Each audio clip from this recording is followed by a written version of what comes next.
another thing, another important point regarding the Israelis. And of course, it's not the most important point. I mean, these people are, they destroyed their country, they destroyed their land, they destroyed the hope for their children, and probably they also destroyed the world, at least big parts of it. But something should be said in the context of purely my own context, the context of my action now. As you know, I'm in the way to start a Kickstarter project and to expose my identity to the public and to try to raise money, for the introductory video and for the textbook and to make some living from it.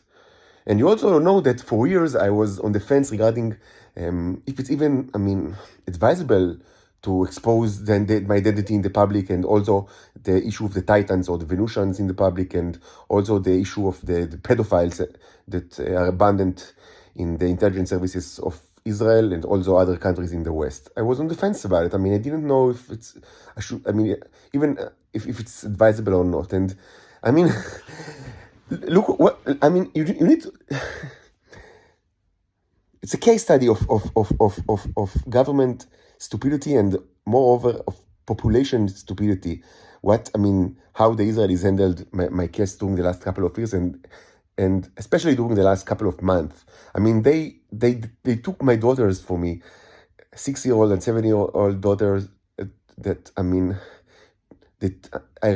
raised them half the time since they were born, and now they can't even see me, and it's such so cruel, and they did everything that they can in order to break me, which is kind of an ethos in Israel at large. To break the person for whatever imaginative reason or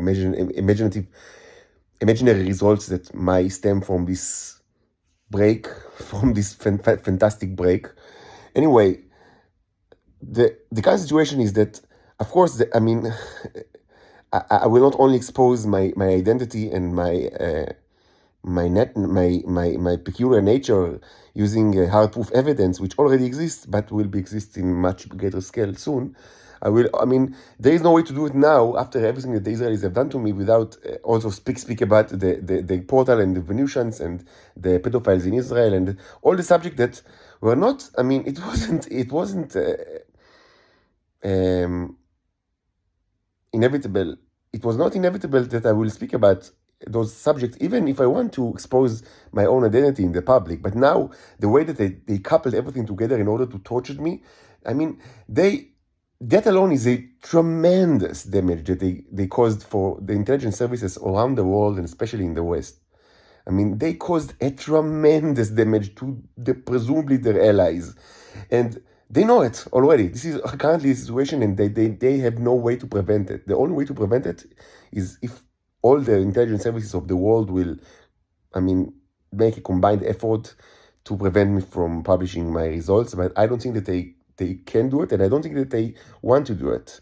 So, the Israelis cannot prevent the tremendous damage that is coming to the intelligence services of the world just because their own behavior. And how do they react now? As usual. The sword that is the mouth of the Israeli people never closes. It stays open and just keep pushing more and more diarrhea out and covering everything in diarrhea as nothing has happened, as everything is as usual. The Israeli mouth will never close, never, until the asteroid will just obliterate everything in Israel and wash the cesspit and wash all the stool out of this disgusting land. That's the way it is, and that's how they treat their fellow intelligence services right now. After everything that happened, they still do the same. They still continue in their own,